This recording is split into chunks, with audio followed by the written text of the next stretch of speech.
Ako si Sara Duterte. Tatakbo bilang Pangulo ng Pilipinas. Shukran. Yeah. Okay.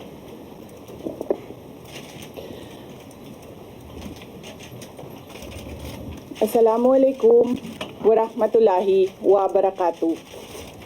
Madayaw ug maayong adlaw kaninyong tanan. Magandang araw sa inyo lahat.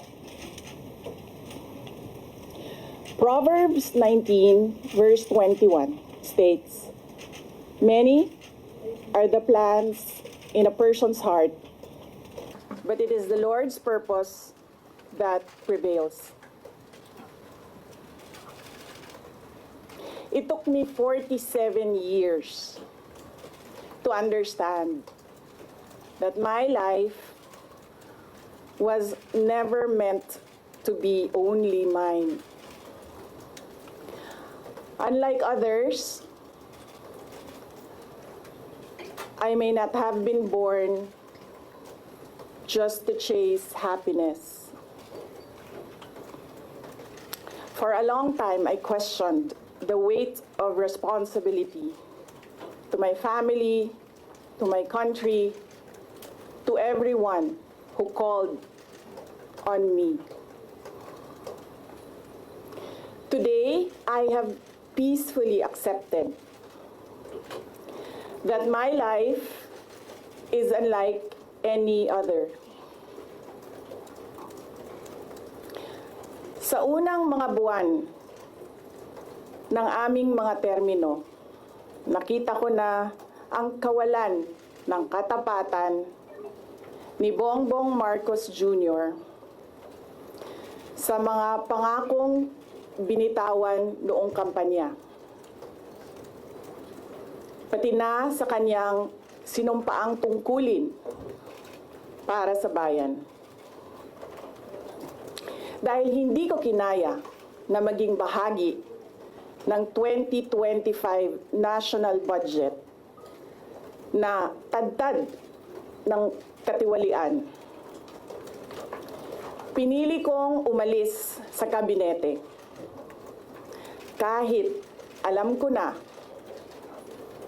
mula pa noong 2023 na ang magiging kapalit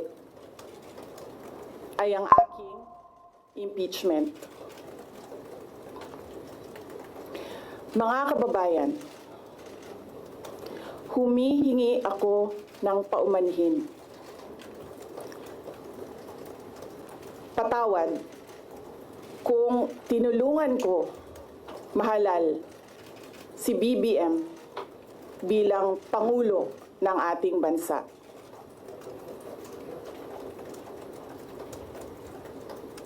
Patawad kung hanggang ngayon ay marami pa ring Pilipino ang nalulunod sa baha ng dahil sa malawakang korupsyon.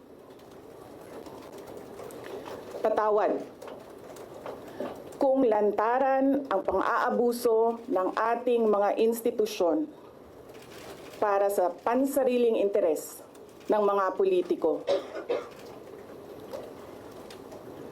Patawad kung patuloy ang pagtaas ng presyo ng mga pangunahing bilihin habang nananatiling kapos ang kita ng bawat pamilya.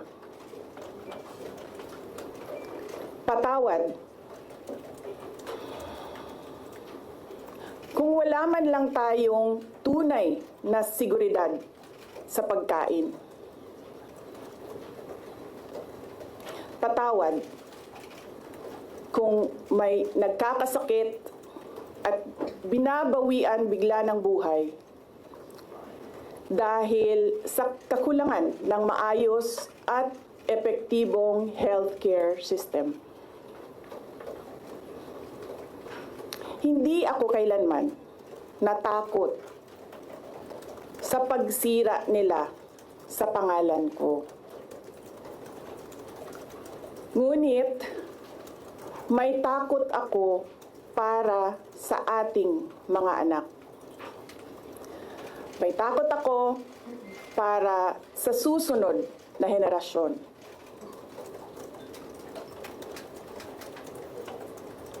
May takot ako para sa mga kababayan nating walang bahay sa ibang bansa.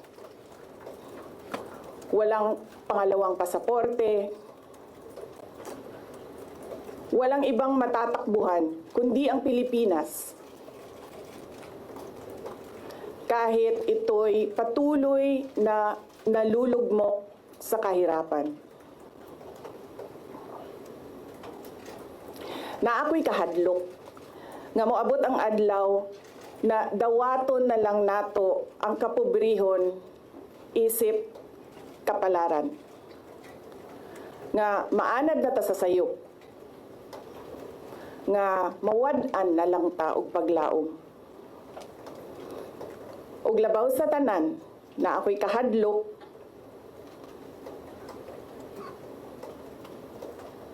nga moabot ang adlaw nga wala na tay Pilipinas nga ikahatag sa atong mga anak.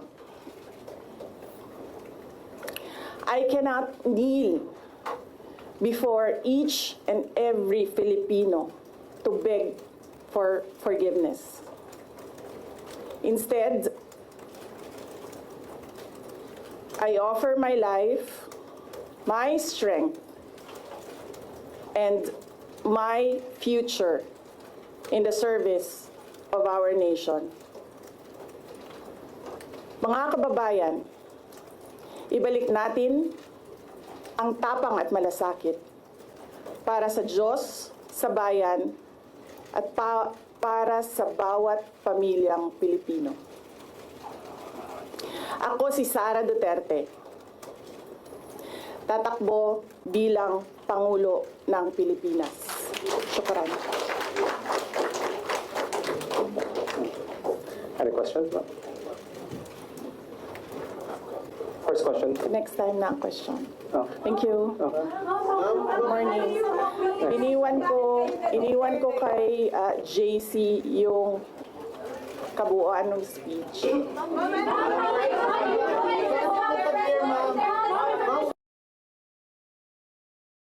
Ako si Sara Duterte,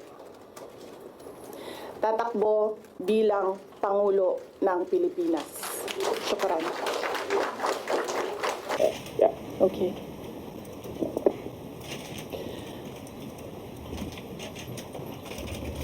Assalamualaikum warahmatullahi wabarakatuh. Madayaw ug maayong adlaw kaninyong tanan. Magandang araw sa inyo lahat.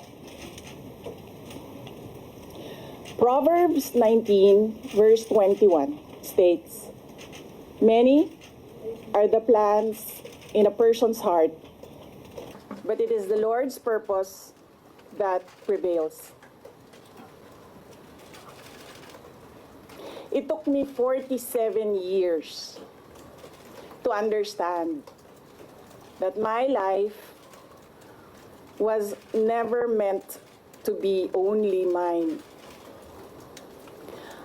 Unlike others, I may not have been born just to chase happiness. For a long time, I questioned the weight of responsibility to my family, to my country, to everyone who called on me. Today, I have peacefully accepted that my life is unlike any other. Sa unang mga buwan ng aming mga termino, nakita ko na ang kawalan ng katapatan ni Bongbong Marcos Jr. sa mga pangakong binitawan noong kampanya. Pati na sa kanyang sinumpaang tungkulin para sa bayan. Dahil hindi ko kinaya na maging bahagi ng 2025 national budget, na tadtad ng katiwalian. Pinili kong umalis sa kabinete kahit alam ko na mula pa noong 2023 na ang magiging kapalit ay ang aking impeachment. Mga kababayan, humihingi ako ng paumanhin. Patawad kung tinulungan ko mahalal si BBM bilang Pangulo ng ating bansa.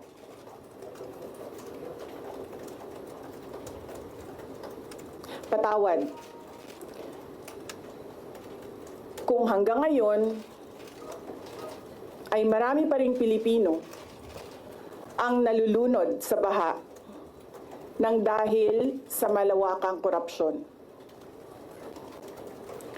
Patawad kung lantaran ang pang-aabuso ng ating mga institusyon para sa pansariling interes ng mga politiko. Patawad kung patuloy ang pagtaas ng presyo ng mga pangunahing bilihin habang nananatiling kapos ang kita ng bawat pamilya. Patawad kung wala man lang tayong tunay na seguridad sa pagkain. Patawad kung may nagkakasakit at binabawian bigla ng buhay dahil sa kakulangan ng maayos at epektibong healthcare system. Hindi ako kailanman natakot sa pagsira nila sa pangalan ko. Ngunit, may takot ako para sa ating mga anak. May takot ako para sa susunod na henerasyon.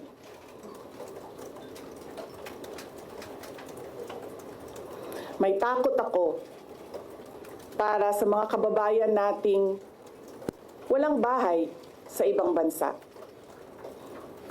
Walang pangalawang pasaporte,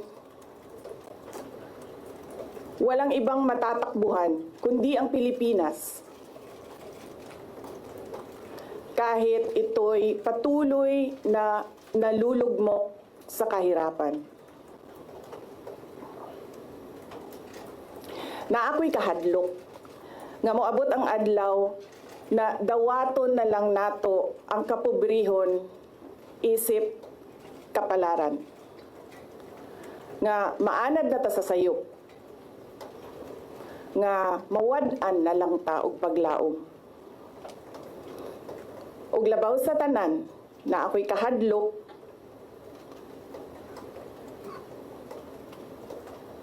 nga moabot ang adlaw nga wala na tay Pilipinas nga ikahatag sa atong mga anak. I cannot kneel before each and every Filipino to beg for forgiveness. Instead, I offer my life, my strength, and my future in the service of our nation. Mga kababayan, ibalik natin ang tapang at malasakit para sa Diyos, sa bayan, at para sa bawat pamilyang Pilipino. Ako si Sara Duterte, tatakbo bilang Pangulo ng Pilipinas. Shukran. Any questions? First question. Next time na ang question. Oh. Thank you. Morning. Iniwan ko kay JC yung kabuuan ng speech.